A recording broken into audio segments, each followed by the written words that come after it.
Welcome to my channel SK knowledge class. दोस्तों, आज की इस वीडियो में आप सभी को पाइथागोरस प्रमेय को सिद्ध करना सिखाऊंगा, जो कि 5 नंबर से बोर्ड एग्जाम में पूछा जाता है। ठीक ना। ट्रिक के माध्यम से मैं आपको बताऊंगा और बेहतर तरीका से आपको समझाऊंगा। ठीक ना। और एक बार में ही मेरा गारंटी है कि आप सीख जाएंगे। ठीक।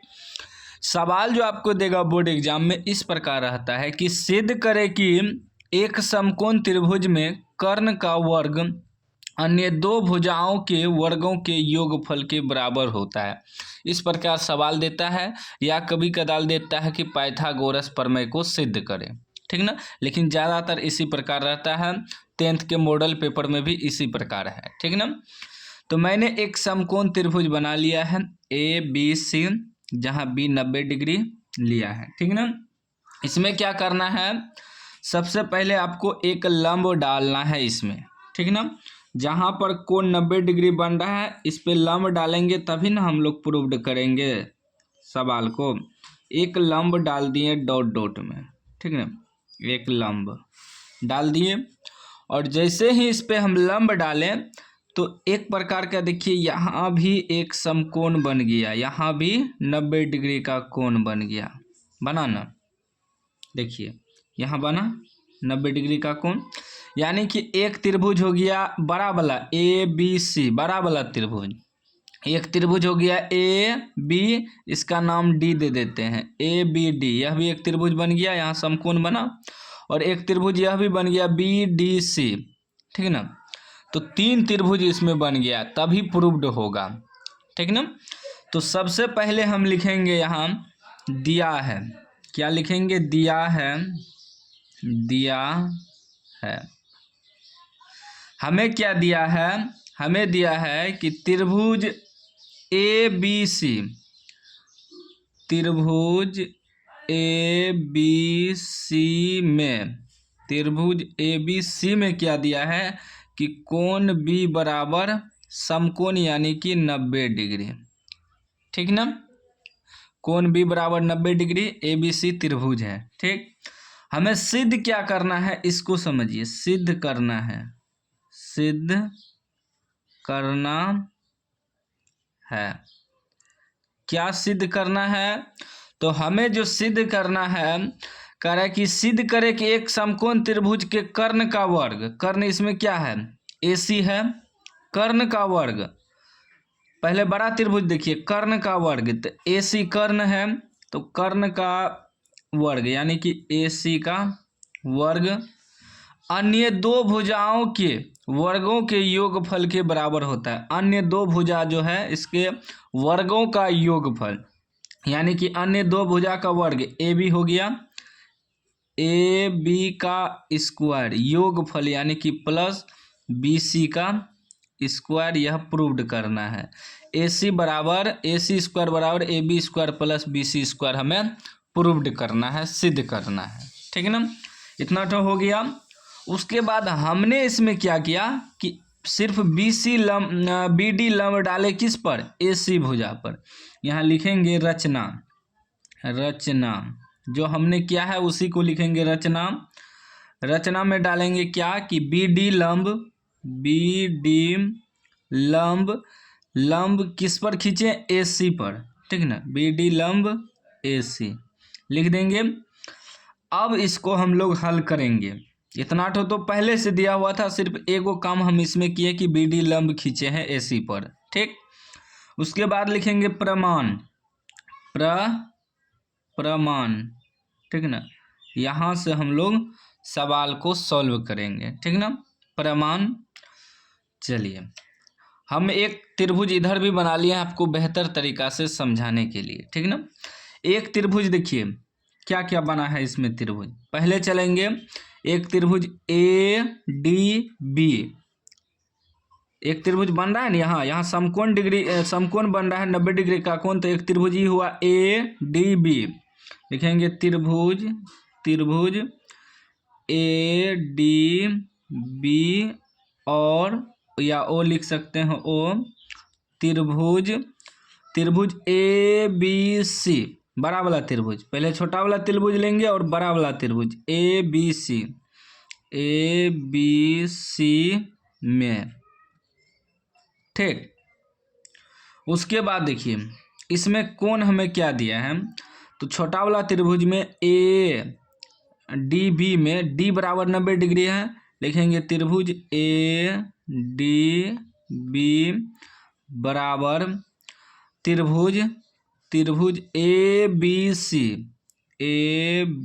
सी बराबर 90 डिग्री। जिस कोण को दिखाना है 90 डिग्री उस कोण को बीच में रखते हैं। जैसे कि डी को हमें दिखाना था 90 डिग्री तो डी को बीच में रखें, और ई बड़ा वाला त्रिभुज में ए बी सी वाला त्रिभुज में भी कोण बी को 90 डिग्री दिखाना था तो बी को बीच में रख दिए। क्या है, छोटा वाला त्रिभुज में ए डी में समकोण है और बड़ा वाला त्रिभुज में बी में समकोण है। तो अब देखिए हम जो त्रिभुज लिए हैं ए डी बी, इसमें भी ए आ रहा है, और बड़ा वाला जो त्रिभुज लिए हैं ए बी सी उसमें भी देखिए ए आ रहा है। तो यानी कि ए जो है कॉमन है, उभयनिष्ठ है, दोनों त्रिभुज में ए आ रहा है। तो लिखेंगे कोण ए बराबर कोण ए उभयनिष्ठ, ठीक है ना, ब्रैकेट में लिख देंगे उभयनिष्ठ, क्योंकि दोनों में आ रहा है, छोटा वाला त्रिभुज में भी आ रहा है और बड़ा वाला त्रिभुज में भी ए आ रहा है, ठीक है ना। अब चूंकि चलेंगे, चूंकि त्रिभुज ए डी बी समरूप हो जाएगा, समरूप त्रिभुज हो जाएगा बड़ा त्रिभुज के ए बी सी, त्रिभुज ए बी सी। क्यों, क्योंकि ए समरूपता से ए वाला कोण जो है दोनों में मिल रहा है, तो लिखेंगे ए समरूपता से, ठीक ना, बहुत आसान है, बस समझना है।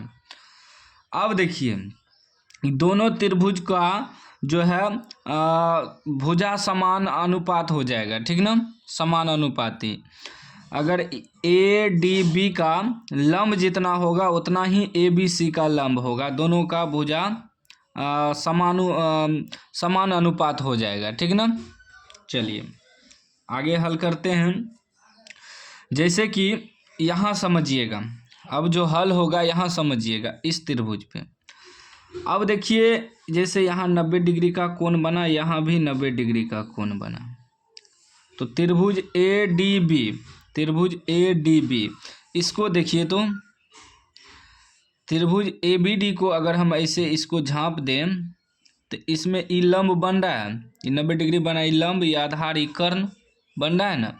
यहाँ जो इस पे ध्यान दीजिएगा, ये जो त्रिभुज है इसको अभी मत देखिए, तो इसमें देखिए ए डी बी में ए डी लंब बन रहा है, लंब, और ये आधार, ई कर्ण, तो इसका लंब लेंगे ए डी बी वाला में, ए डी लंब हुआ तो छोटा त्रिभुज का पहले लंब लेंगे ए डी बटे ए, छोटा त्रिभुज का लंब लिए यहाँ से यहाँ तक। अब बड़ा त्रिभुज में देखिए, बड़ा त्रिभुज में समकोण यहाँ है, तो ऐसे जो त्रिभुज बना हुआ है तो लंब ई हो जाएगा ए बी, ई आधार, ई कर्ण, तो इसमें लंब लिए, छोटा त्रिभुज में लंब लिए तो इसमें भी लंब लेंगे ना, तो ए बी हो जाएगा, ए बी बराबर। अब छोटा त्रिभुज में देखिए, जो छोटा त्रिभुज है, छोटा त्रिभुज वही चीज़ यहाँ है, ये जो छोटा त्रिभुज है इसका कर्ण क्या होगा, इसका कर्ण ई हो जाएगा ए सी, ठीक है ना, क्योंकि थीटा के सामने वाली भुजा कर्ण होती है, ठीक है ना, तो ई आपका क्या हो जाएगा, कर्ण हो जाएगा, ई छोटा त्रिभुज में ऐसे लेंगे तो कर्ण क्या हो जाएगा, ए बी, लिखेंगे ए बी बटे बड़ा त्रिभुज में कर्ण क्या हो जाएगा, ये जो बड़ा त्रिभुज है यहाँ से लेकर यहाँ तक, इसमें कर्ण ए सी हो जाएगा, तो ए सी, यानी छोटा वाला त्रिभुज का लंब लेंगे तो बड़ा वाला त्रिभुज का भी लंब लेंगे, त्रिभुज ए बी सी का। छोटा वाला त्रिभुज का कर्ण लेंगे तो बड़ा वाला त्रिभुज का भी कर्ण लेंगे, ठीक ना। अब इसको क्रॉस मल्टीप्लाई करिए, तो ठीक, क्रॉस मल्टीप्लाई करेंगे तो ये हो जाएगा ए डी गुना ए सी बराबर A B Guna A B, क्या हो जाएगा ए बी स्क्वायर। इसको मान लेंगे समीकरण 1। ठीक ना, बहुत आसान है। उसके बाद देखिए अब चलेंगे दूसरा त्रिभुज में। अब कौन कौन त्रिभुज में चलेंगे, ई वाला त्रिभुज में। ऊ पार्ट का त्रिभुज छोड़ देंगे, ई वाला जो बना है कि बी डी सी त्रिभुज में चलेंगे। ठीक ना, यहाँ सेम वही लिखेंगे, सेम वही चीज आपको लिखना है कि त्रिभुज छोटा वाला ई वाला त्रिभुज में, ई बगल वाला बी डी सी त्रिभुज बी डी सी ओ फिर बड़ा त्रिभुज वही ए बी सी, त्रिभुज ए बी सी में। ठीक, उसके बाद इसमें भी लिखेंगे कौन बी डी सी बराबर कौन बी ए बी सी कौन ए बी सी बराबर 90 डिग्री। इसमें भी देखिए बी डी सी बराबर 90 डिग्री है, ई वाला भी त्रिभुज में, और बड़ा वाला त्रिभुज में भी बी 90 डिग्री है। ठीक, लिख देना है। उसके बाद लिखेंगे इसमें देखिए सी दोनों में मिल रहा है, सी दोनों में मिल रहा है। ठीक है ना, बड़ा वाला त्रिभुज ए बी सी, इसमें भी सी आ रहा है। छोटा वाला त्रिभुज बी डी सी, इसमें भी सी आ रहा है। ठीक है ना, तो क्या लिखेंगे कौन सी बराबर कौन सी उभयनिष्ठ। ठीक ना, उभयनिष्ठ लिख दिए। उसके बाद चलेंगे चूंकि त्रिभुज बी डी सी समरूप क्या हो जाएगा ए बी सी। ठीक ना, त्रिभुज ए बी सी के समरूप हो जाएगा। ठीक ना, कैसे समरूप होगा कि सी समरूपता से, इसमें सी दोनों में मिल रहा है, लिखेंगे सी समरूपता से। ठीक है ना, क्योंकि सी दोनों वाला मिल रहा है, बड़ा वाला त्रिभुज में भी मिल रहा है, छोटा वाला त्रिभुज में भी मिल रहा है। तो सेम वही चित्र यहाँ बना है, यहाँ से आपको समझना है फिर उसी प्रकार। अब जैसे कि छोटा वाला त्रिभुज ई है, ठीक ना, तो छोटा वाला त्रिभुज ई है, ऐसे कर देते हैं। ठीक है, तब ज़्यादा समझ में आएगा। तो ऐसे है छोटा वाला त्रिभुज, यहाँ से यहाँ तक। इसको अगर हम घुमाएंगे ऐसे समझिए, ऐसे घुमाएंगे तो ये क्या बना, ऐसे समझिए। ठीक, इसको तो ये आपका लंब बना, तो लंब क्या है डीसी लंब हो जाएगा बटे, और बड़ा वाला त्रिभुज का लंब क्या होगा, बड़ा वाला त्रिभुज का ऐसे करेंगे तो ऐसे करिए उल्टा, ऐसे बड़ा वाला त्रिभुज का लंब ही हो जाएगा बीसी बराबर छोटा वाला त्रिभुज का कर्ण लीजिए, इस ई वाला का, ई ऐसे है तो इसका कर्ण क्या बीसी होगा, कर्ण ऐसे है ना, ये आपका लंब हुआ, ये आधार हुआ, तो ये कर्ण हो जाएगा, क्योंकि यहाँ 90 डिग्री का कोण बन रहा है। आधार और लंब बदलते रहता है, ठीक ना, कर्ण नहीं बदलता है। तो ये लंब हुआ, ये आधार हुआ, तो ये कर्ण हो जाएगा बीसी, छोटा वाला त्रिभुज का कर्ण बीसी, और बड़ा वाला त्रिभुज का जो है कर्ण क्या होगा, वही एसी होगा कर्ण, बड़ा वाला त्रिभुज का कर्ण एसी लिख देंगे। ठीक ना, चलिए मतलब समझ लीजिए कि ये जो त्रिभुज है इसका डीसी लेंगे तो इसका बीसी लेंगे, ठीक ना, और छोटा वाला त्रिभुज का अगर हम कर्ण लेंगे बीसी तो बड़ा वाला त्रिभुज का कर्ण वही होगा एसी। ठीक, अब क्रॉस मल्टीप्लाई करिए, सेम उसी प्रकार इसको गुना करेंगे तो हो जाएगा डीसी गुना एसी बराबर बीसी गुना बीसी स्क्वायर। ठीक, उसके बाद इसको मान लेंगे समीकरण 2। अब समीकरण 1 और समीकरण 2 को जोड़ेंगे, लिखेंगे समीकरण 1 प्लस समीकरण 2। ठीक ना, या लिख सकते हैं समीकरण 1 और समीकरण 2 को जोड़ने पर, या लिख दीजिए समीकरण 1 जोड़ समीकरण 2। समीकरण 1 क्या है, तो ये दोनों को जोड़ेंगे तो जो बायां वाला पार्ट है बायां के साथ जुटेगा, जो दायां वाला पार्ट है दायां के साथ जुटेगा। ठीक ना, तो बायां वाला पार्ट ई है ए डी गुना ए सी, तो लिखेंगे A D Guna A C plus बायां वाला पार्ट बायां के साथ जोड़ेंगे डी सी गुना ए सी बराबर ई है ए बी स्क्वायर, इसमें जोड़ेंगे दायां वाला पार्ट बी सी स्क्वायर, ठीक ना। अब क्या हो जाएगा, ये दोनों में देखिए ए सी मिल रहा है तो ए सी हम कॉमन ले लेंगे, क्या बचेगा A D plus D C बराबर A B square plus B C square, ठीक ना। अब देखिए क्या हो जाएगा ए सी गुना A D plus D C. देखिए यहाँ जो चित्र बनाए हैं यहाँ समझिएगा, यहाँ कि A D plus D C, देखिए A D plus D C, A D plus D C को हम क्या लिख सकते हैं, ए सी भी लिख सकते हैं। A D plus D C को हम ए सी भी लिख सकते हैं, ए सी लिख देंगे बराबर A B square plus B C square, ठीक ना।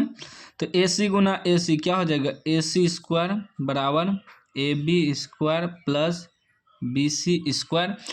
यही ना प्रूव्ड करने का रहता हमें, यहाँ सिद्ध करना है,